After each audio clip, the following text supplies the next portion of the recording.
Good morning, my friends. I'm so excited to be back with you for another tea and jam with me. It is a gray and cloudy false fall morning in Atlanta, and today I'm bringing to you a conversation, a reconnection with one of my most beloved humans on the planet, Tamiko Ambrose Murray, whom I have known for about 15 or 16 years now. And Tamiko is a part of the alternate roots community, which is how I know her. She is a therapist, a poet, an artist, a facilitator, and just one of the most luminous humans you can ever be fortunate enough to have in a room with you. So, Tamiko, are you there? I am here. Oops, Hello. I'm here. Hi, welcome. So Good glad you're morning. morning. Um, so we just came back from Roots. It feels like yesterday, but really it's almost been a month now. And Roots Week takes place in your neck of the woods in Asheville, North Carolina. We come up there. And so I first remember meeting you, I I think it was 2009 or 10, when you had come to be a participant from the local community. Will you tell me that story from your perspective? What was it like for your first Roots? Well, first of all, thank you for having me and inviting me to have this conversation with you. And gosh, when you said the number of years, it's like, wow, I've known you for a while. And when I first arrived at Alternate Roots, because I had been, I've lived in Asheville, North Carolina longer than anywhere else in my life. And so it's home. And so I was invited by my friends, Lisa Klippel and Imhotep, to come to Roots, and I was going to be the camp counselor. Mm. And I didn't know what I was going to, no idea whatsoever. And I just remember arriving at Lutheridge and, hearing people singing. And that was my first indication of like, where am I exactly?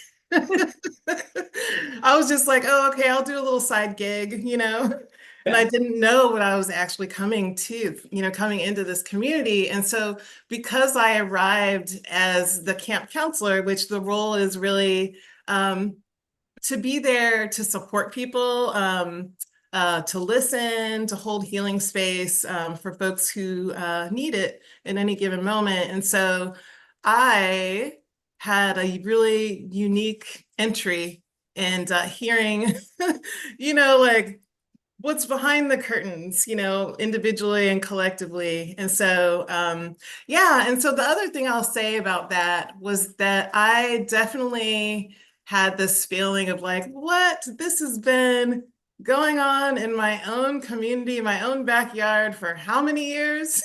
And so I definitely had a feeling of like, wait a minute, why am I just now learning about this community? And I'll say that I also experienced um, a feeling of home. And Mm. I think the feeling of home was in the people that I met and who I still have relationships with, such as yourself. Yeah, yeah. Yeah. Well, I'm glad we were able to bring you into the community in that way. I did not remember that we just had put you to work right away. You had 1 year grace period of just sort of dipping your toe in the water, but that was a lot. So let's go all the way back to the beginning. Where were you born and where did you grow up? So I was born in Harvey, Illinois, which is outside of Chicago. Um, and I lived my mom lived in the suburbs after my parents divorced, and my dad lived on the south side. And so I have yeah, I had that like dual experience. And then when I was 10, my mom moved my brother and myself to Southern California. And so I grew up in LA. That was like my coming of age. Uh, and it was really interesting because it was definitely an artist community where I like came of age. So Venice Beach, California was a place where I haven't been there since I left, but I do know that it was a place where there was literally art everywhere, artists everywhere, music everywhere. And it was a really important part of the economy because a lot of tourists would go.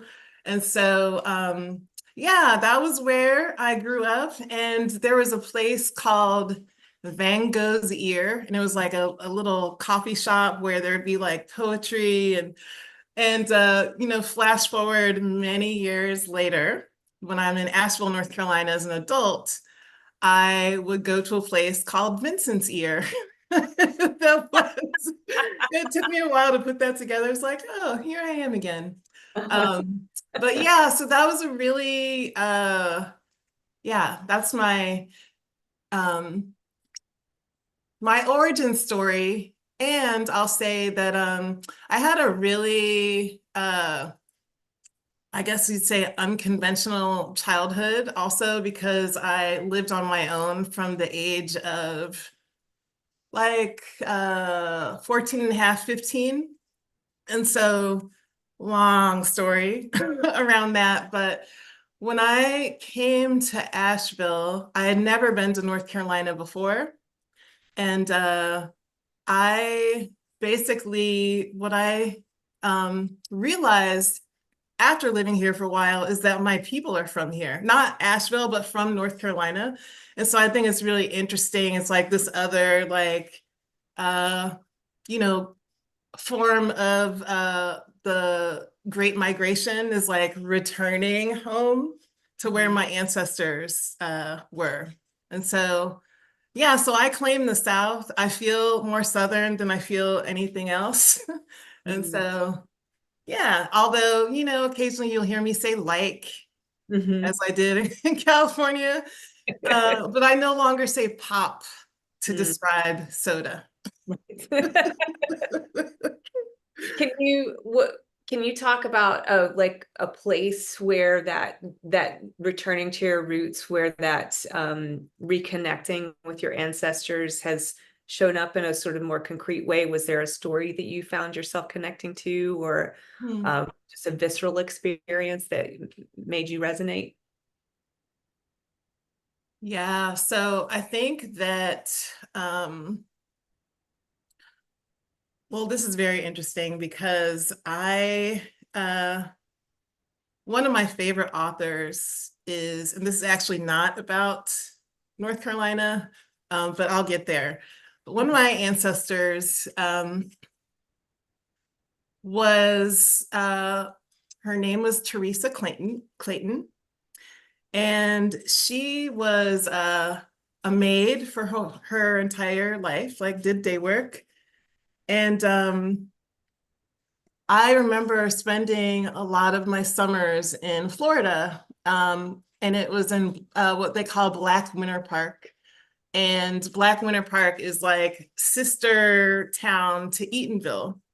Right. And so I don't know what, there was like something in my brain that was not clicking. I loved Zora Neale Hurston's work. Like read it. When I found it, I was like, oh my gosh, I love this so much. And I did not put that connection together that like, oh, this is like these are my people. I didn't put that together until like way into my adult life. And so a lot of the folks, my ancestors who settled generations back to Black Winter Park in Eatonville, came from North Carolina. So that was they migrated from North Carolina to Florida. There were, orchards where people would work in the picking oranges or in the orange packing plant.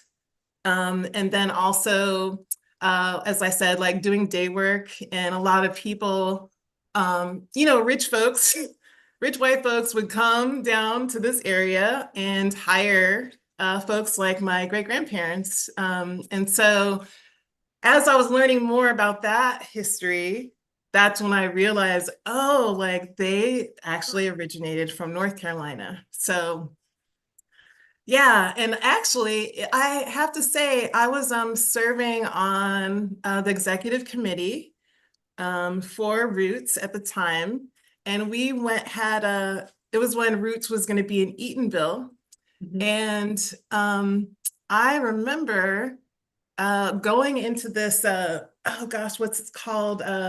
Maybe Creedle Folk Art Center. And I go in there, and one of my ancestors is hanging on the wall. Her name was Missouri Ambrose, and it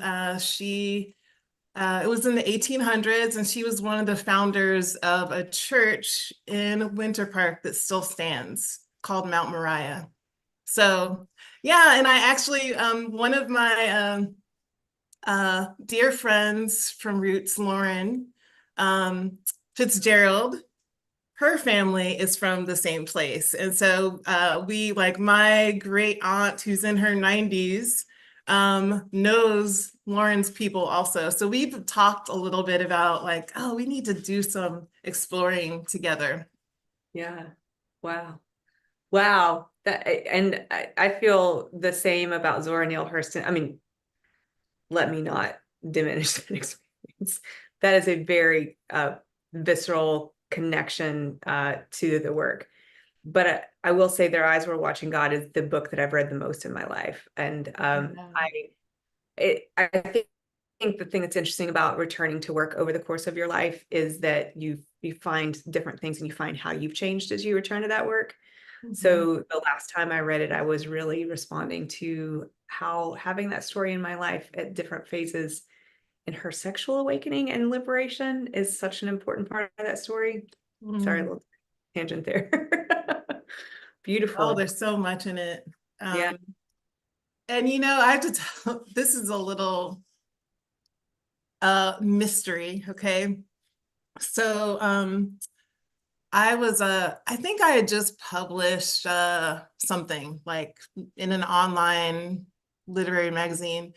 And my uncle I was talking to my uncle who lives in Florida, and he was like, oh yeah, we have another author in the family.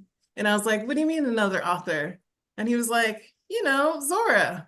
I was like, Zora? He's like, yeah, she's our cousin. And then he tells me how my great grandmother, who I was sharing about, Teresa Clayton, spoke at Rollins College as like, one of her oldest relatives living or something like that. And I was like, oh my gosh, that's crazy.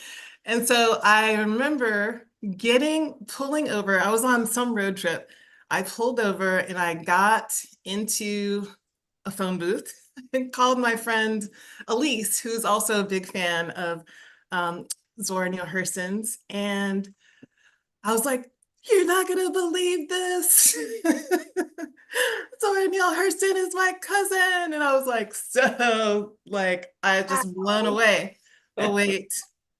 So then flash forward some years, and I'm like, digging in old like Rollins Collins or Rollins College records, trying to like, see if I could find like that information about the time when she talked.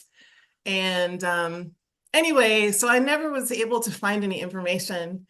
And so every time I go down there, I'm like, researching.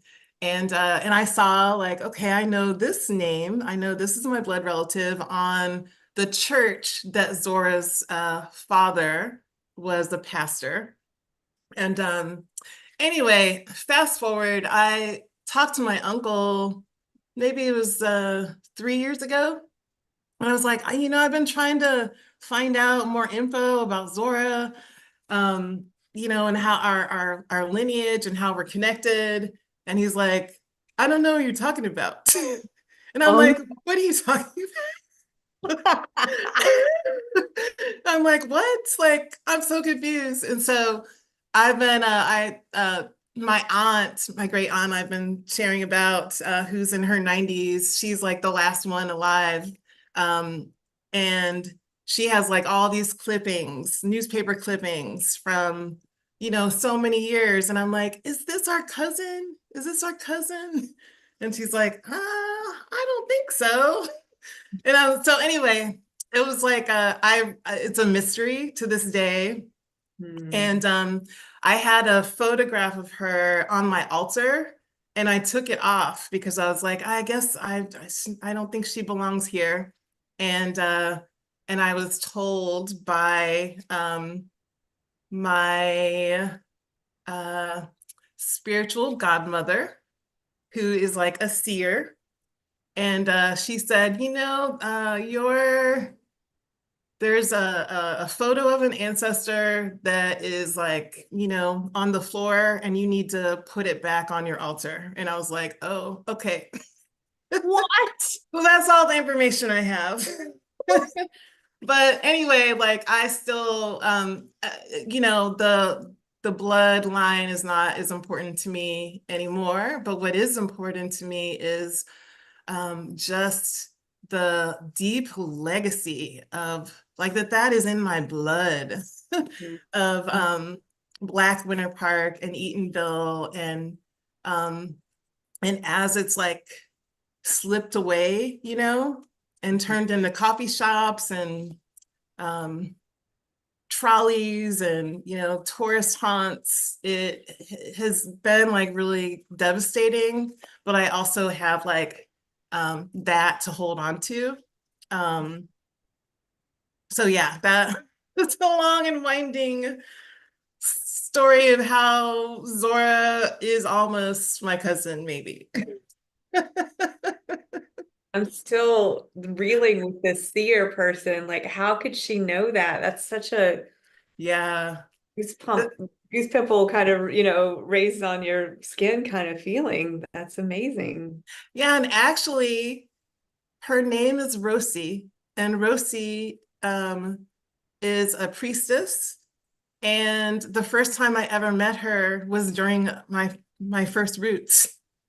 There's a flea market that's near Lutheridge in that area, and that's where she's located. And I'm not sure how I got connected to her, but I went during my first roots. Wow, that's so Yeah.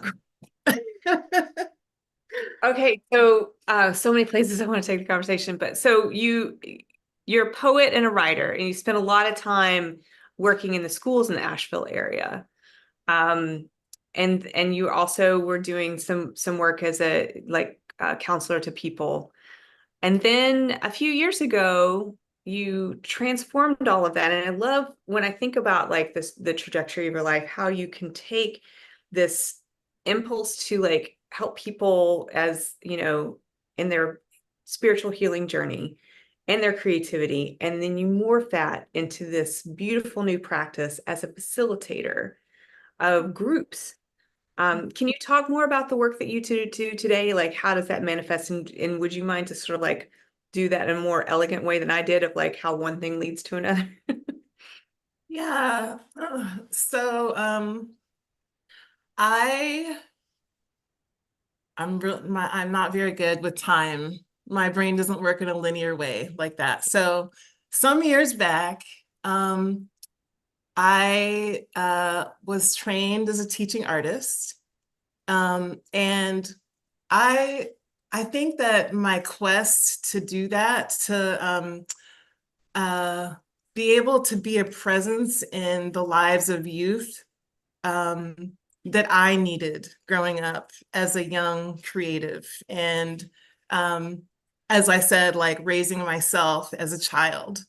And so I worked in the schools for several years before starting co-founding my own um, organization that was called Asheville Writers in the Schools and Community. And then that led to online youth arts magazine, bilingual, in Spanish and English, youth arts online magazine. And so that was outside of school. And so it was an opportunity to like build this community, like youth-led community, outside of the rigid structures of the school system. And it was such a beautiful and impactful program that Roots actually supported in many ways. And, was able to bring some of the youth to Roots also. But there was a time that I had to pause during that. And this is like getting to your question.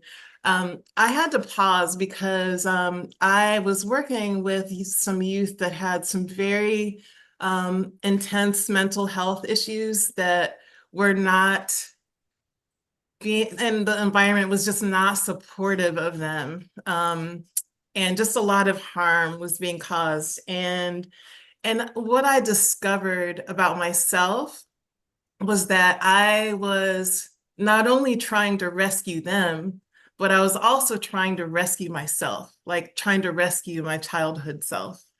And so it became really important for me to take a step back and like do some of my own work, so that I could show up in a way that is healthy. And that was like so I took a step back, and then we formed Asheville Writers in the Schools. And then, and I was, that was like a decade of my life, or more than a decade of my life of doing that work. And so for me, like the storytelling, holding a creative space for people to express themselves, young people to express themselves, adults, like it was an intergenerational space at times. All of those practices evolved into the work that I do today with organizations. And actually like grassroots groups, foundations, and so many of the practices that I learned at Roots, popular education, like that is, I was first introduced to that concept at Alternate Roots. I first, learning how singing doesn't have to be, you don't have to be Lauryn Hill, that singing is, what'd you say? Or even Lauren Fitzgerald. Oh my gosh, Lauren Girls. Fitzgerald. I did not know. Like, wow, her voice is like moves mountains. Mhm. So I feel like learning that singing and song can bring people together. And I remember I remember the first time I tried leading a song myself.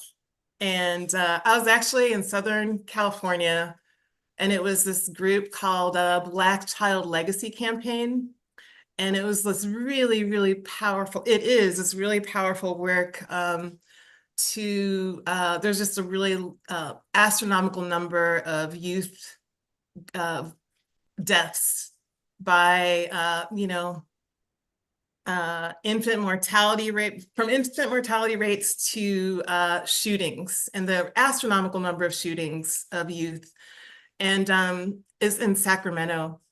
And so this whole like community, literally like in the barber shop, at the restaurant, at the corner store, like people from every corner of the community came together around this common cause. And so it brought like all these different people to the table. And I remember being in a room. I'm highly distrustful of police officers, to say. And I remember being in a room, and it was like the probation officer, police officer, nurse, doctor, social worker, folks from the community, and getting them to all sing together. And I was like, I remember I went home and I texted Tufara, Tufara Waller Muhammad, and I was like, I got someone with a suit and a police officer and to sing together. And yeah, so those are all practices that I learned at Roots and that are also like you know, I think that just claiming I'm a creative. And so being able to bring my full self into my work has been, yeah, such a gift. And a lot of my work is around supporting people in, starting with relationship, because we can't make any kind of change if we don't have the people to power the work. And that's like the people are the hardest part. And so that is like what my, I think, superpower is connection. And so yeah, so I've learned all these practices that can help to facilitate connection so that people can think more strategically, and people can undo you know recognize the places where they are participating in structures of oppression and try to build strategies around interrupting that. And yeah, and try not only just interrupting, but like, we're trying to build a world that we haven't lived in before. And so it's like, we can turn to what has been done before. And also, there are things that we're just have, living in a space of innovation all the time because we just are charting a new path. So that's like the science fiction that people talk about. It's like we don't actually know how to do this. We have to create it. And so that's where I think the being a creative person is a benefit of like being able to support people and being creative and visionary and doing things in a different way. Well, I totally understand and appreciate what you're saying about having honed a lot of those skills at Roots, but I want to note that the impulse, the um, the the core part of you that is a facilitator was probably born long ago. I mean, do you follow Priya Parker by any chance? Oh, tell me about Priya Parker. Well, she's sort of one of the like, there are these like influencer, thought leader, book writer type people that end up on the national stage. Uh-huh. She wrote a book called The Art of Conversation, I think is what it's called. Uh, Okay. but I can send it to you if you're interested. But she, and some of the podcasts I've listened to with her, talks about her gift for facilitation and for bringing people together started with coming up in a divorced household and having to go back and forth between what ended up being very different families and having to negotiate that. So I Mm. just hearing those kernels in some of those early stories you were telling about how, so I do think you have this really beautiful instinct within yourself and a fierce gentleness that I've always observed and appreciated about you. That so there was this moment when last we were together in person where something had happened and I was like, yeah, I'm just really furious about that. And you were like, yeah, I'm curious about it. And I don't even know if it was because you misheard me or if you were offering a different modality on purpose, but it was just like all wrapped up to me in what I love about Tamiko right there, that you don't have to be furious if you can be curious, you know? Uh, yeah, it's really interesting. I don't remember I don't remember that moment, but I have heard this kind of thing before. And I love hearing the word fierce because I think that uh love is fierce. Mm. And I cannot remember, I feel like I read that somewhere, but I don't remember where. But to me, like, yeah, love is fierce. Love is protection. It's a commitment, it's action, it's a willingness to be brave enough to, let me not say brave, I guess, because we have our trauma responses, right? Like when we have those moments we're feeling threatened and we respond in all these different ways. And I think because of how I grew up, like I said, like being in the hood, being in the suburbs, moving to like a white community, when I first moved to LA, um, I'm realizing there's another thing I have to tell you. I think that having to be adaptable and to be attuned to what is happening around me and to like that's part of how I stayed safe, And so I think that there's maladaptive ways that we respond to trauma, and then there's ways that like, oh, this is actually, I'm gonna turn this into my business. Exactly. I know exactly what you mean. So I think I need to share something with you that is gonna be, you're probably gonna think this is funny. And also it's all kinds of things. So when I lived in Chicago, and my dad lived on the south side, my mom lived in the suburbs, and she was the primary, I mean, for real, the primary caretaker. And like, my dad did not contribute at that time. And so she worked like a million jobs, like literally like morning to night, like office manager at a trucking company, cleaning houses at night, early in the morning, always working. And one of the ways that she was able to do that is she had this idea to hire someone to be our nanny. That's what she called it, our, oh no, housekeeper.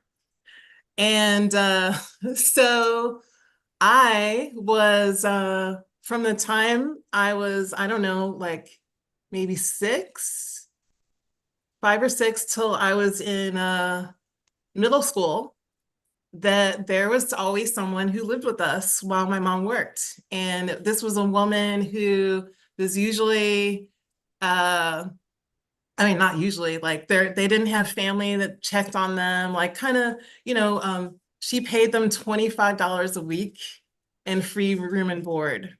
And so like I remember there was like this succession of women who raised my brother and me. But what I didn't tell you is they're all white women. White women.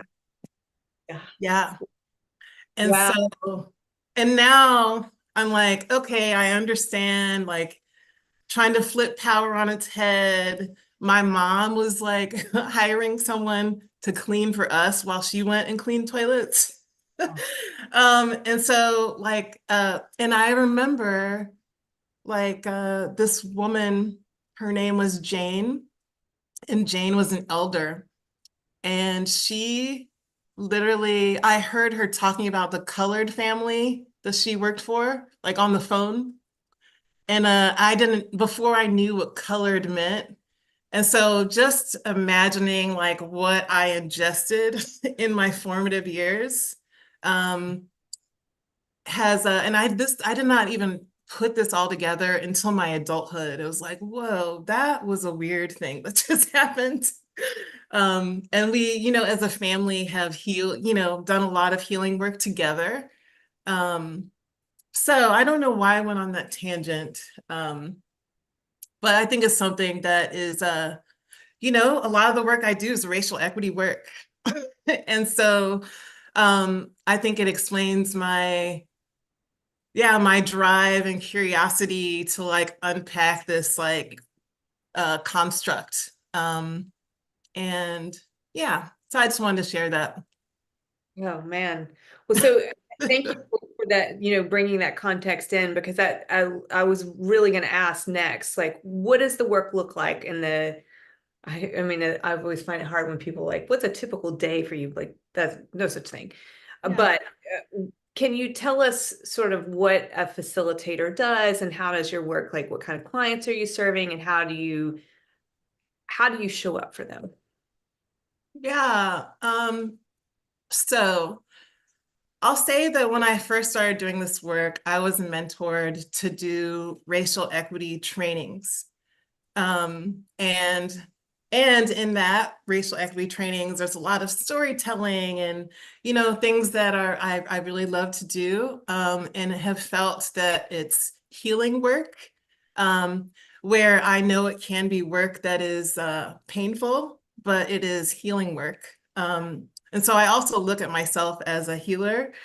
Um, and what I've come to understand about race and about the structure of oppression and how it operates in all its forms, it feels like a training. We're not going to train ourselves out of this structure. And so, occasionally I'll do a training, occasionally. But now, what we do mostly, and I would say like 95% of the time is really partnership and like going on a journey that begins with training. So we, have like shared language, shared frameworks and all that. But then like learning, like listening, learning, doing research, understanding how, your relationship to the structure. And so that can look like, uh, yeah, I'm gonna share with you what my typical day is because it could be training, it could be conducting interviews that we later analyze and it kind of informs like, here's your choices, these are your issues, this is where your work is shiny and beautiful, and here's your shadows. And so building strategy around what has been learned. And then, yeah, and so it looks like that. It looks like, I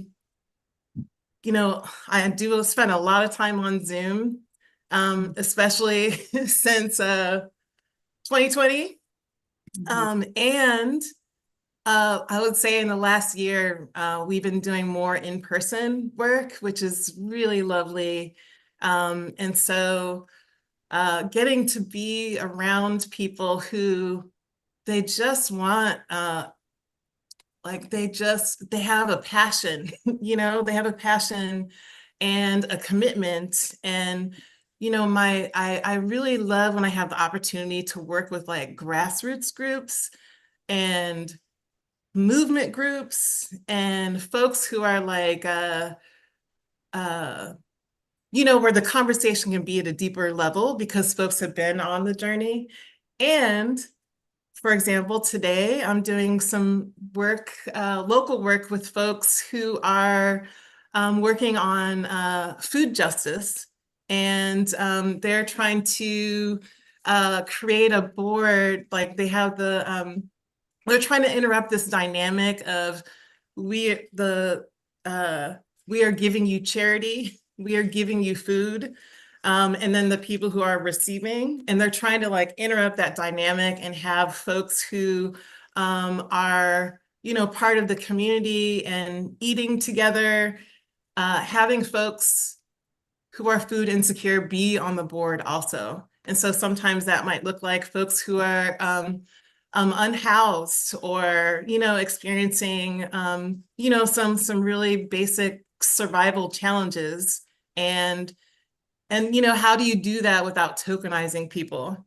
How do you do that, like interrupt that, that charity model of being where it's like the Christian folks are helping the poor people. And so like it's exciting work to be able to support people in reimagining like how to be in community together, how to do power differently. And yeah, that's my work. So that's a typical day. Another group that I'm working with is Latinx led. I'm the only Black person. And I, there's been times where people invite me to come in where I'm like, but this is not like, I don't have immigration issues. Like, this is not my story. Like, are you sure I should be here? And folks are like, yes, we want you to be here because we want our folks to understand how anti-Blackness is present in our immigration justice work. And so, so I am in like some spaces that are working for health equity. There's a health equity coalition, or not coalition. It's a group of Latinx-led organizations across the state who are trying to build like a health equity infrastructure for folks who are often invisibilized in the data, of like trying to understand the issues that are affecting people.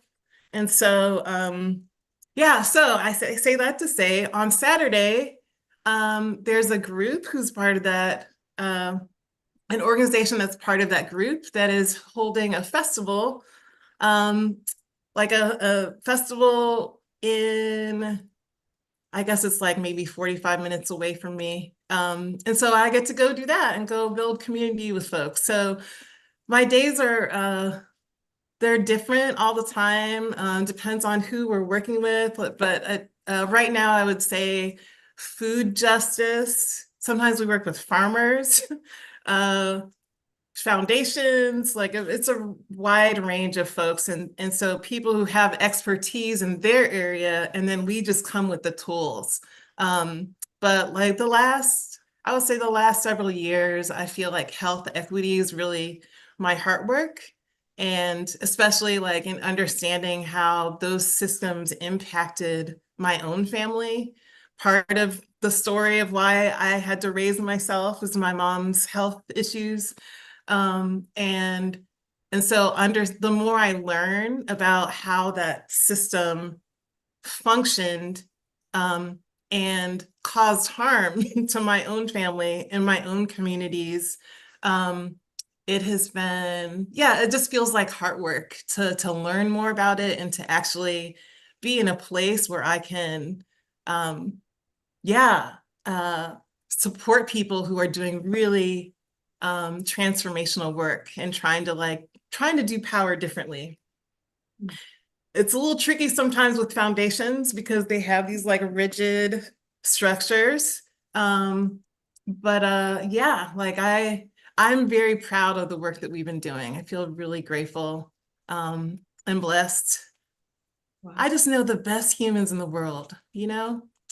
So I want to go back and ask a quick question about, this is the problem with the English language and the fact that we use you both for the singular and the plural. When you were talking about this process of interviewing people and then reflecting back to them, like this is where you're shiny versus this is your shadow work. Did you mean individuals or did you mean organizations? Like this is what I'm seeing about like and I love that terminology of shiny versus shadow, as opposed to like what we would usually say is like a strengths, weaknesses, opportunities, like the SWOT analysis. Like Yeah. that's more powerful way to review it. But are you talking about you're like looking at having conversations with individual team members about their work and their role within the ecology of a system? Or are you talking about, this is what I'm seeing about the organization, how it's functioning? That's a really good question because it's actually both.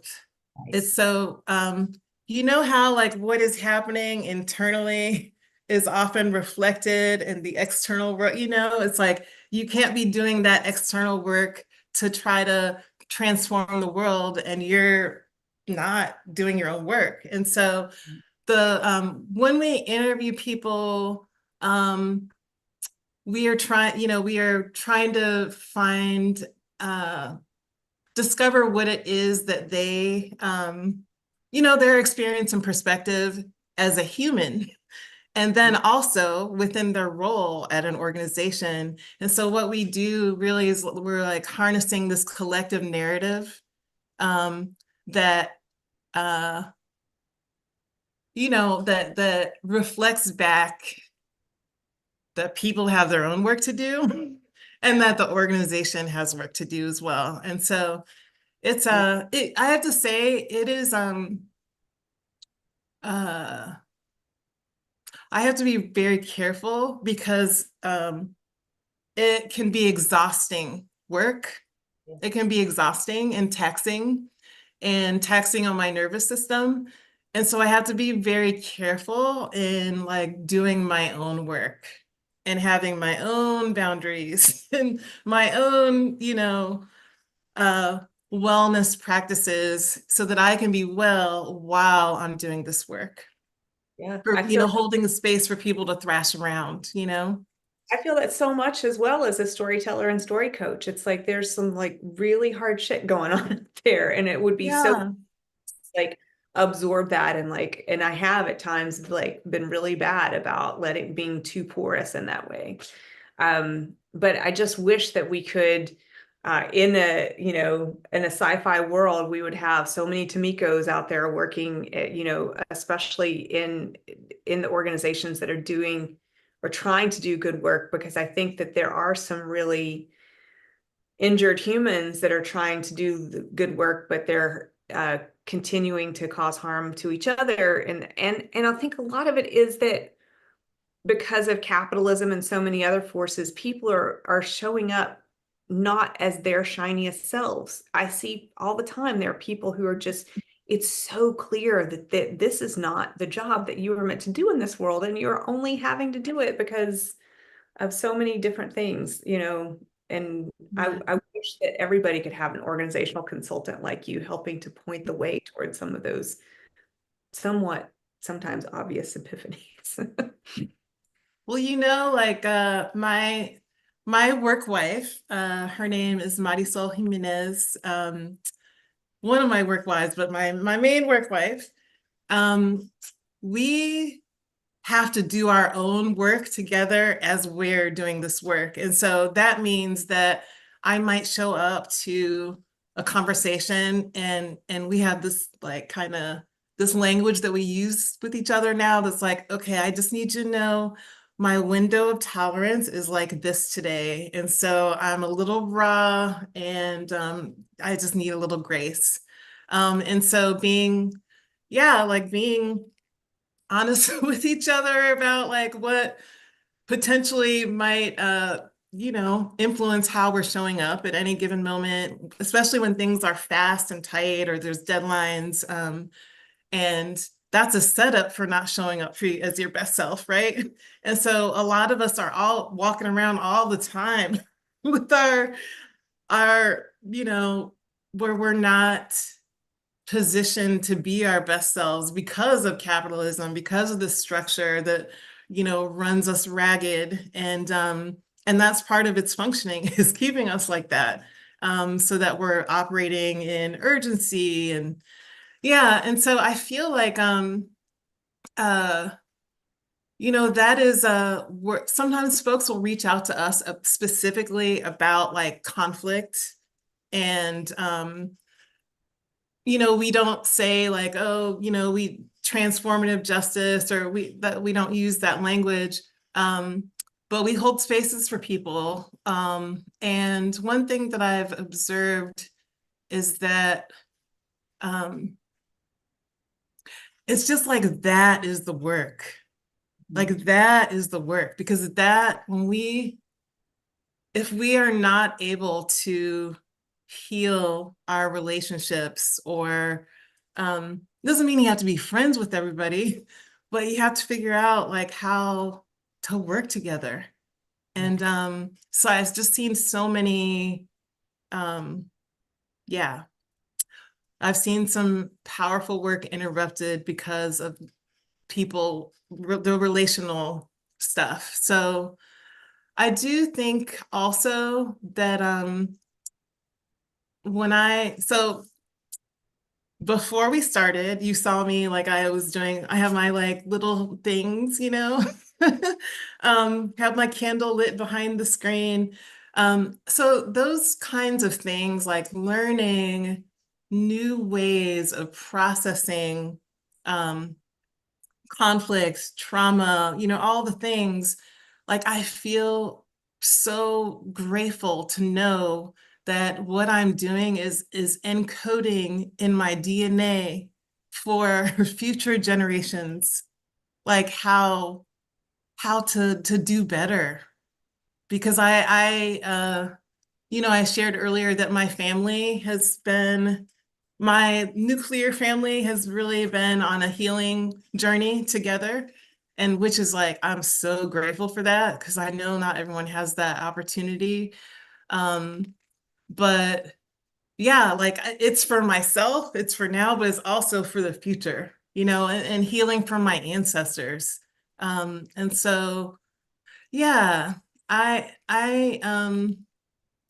think that a lot of times people will be like, they put on the glasses and then they're like, oh, colonization, capitalism, structural oppression, you're seeing it everywhere, the X's and O's, and then you want to jump straight into like, I want to do something.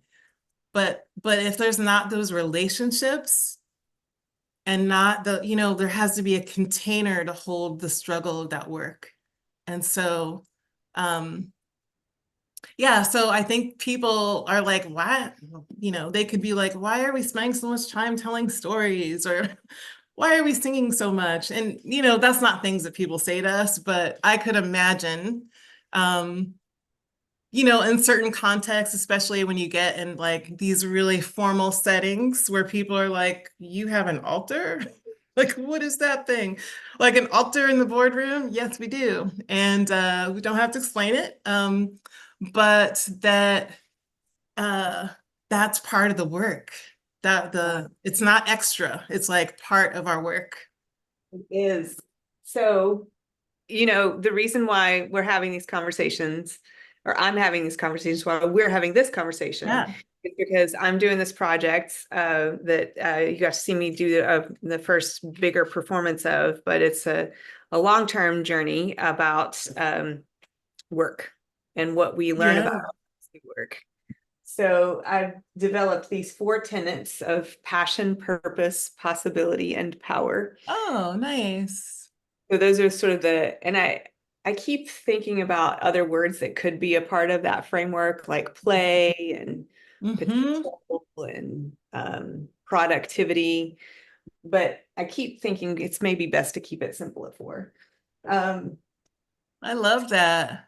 I yeah. have to say, I'm so when I saw your work at Roots, and just like witnessing your journey from like being more supporting other people in their creative endeavors to like claiming your identity as an artist and being bold and brave and sharing your work. And I just, yeah, I admire that so much. And it's inspiring to me too. It was really just so powerful.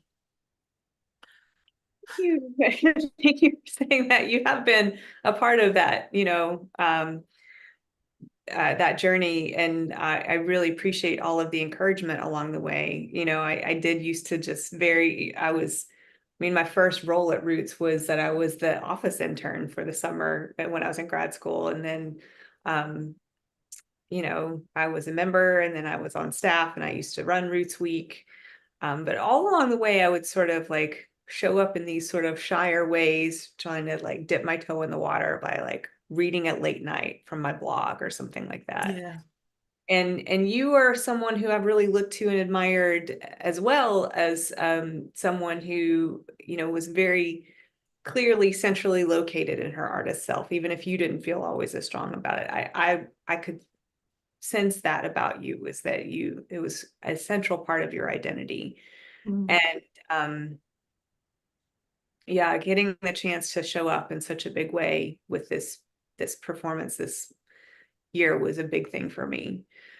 So I'm curious, with these 4 words of purpose, passion, power, and possibility. Is there one in particular that you resonate with today and would like to tell a story about? Sure. Okay. I like the word power. And I like the word power because, I shared earlier that that's part of my work is trying to uncover how to do power differently. Um, doing power in ways that are not like power over or oppressing, but like power that is advancing liberation, and then I also think about power. Alice Walker has this quote. I hope I'm not murdering it. The only way people, oh shoot. I think it's the only way people give up their power is by knowing they don't have any. It's something like that. Mm. Um, and and I think that for myself, thinking about my own power and agency to take actions toward my own healing and growth, that I actually have power and choice, and including like as a writer, that I actually have power. And we've talked a little bit about this. My relationship with my written work lately has been um, uh, not as close as I would like it to be. Um, and I actually do have power. Like I have power to change that. And so I don't know if that's really answering your question, but I like the idea of um one that like doing power differently is how we get to change the world and change ourselves. Um and yeah, and that's where I feel like my focus is right now is like, where is my power and agency to make the changes in my life that I wanted to make? And so that I can show up as my best self and like contribute my part to movement, contribute my part to the world. Um, yeah, as it becomes more clear, like what that is.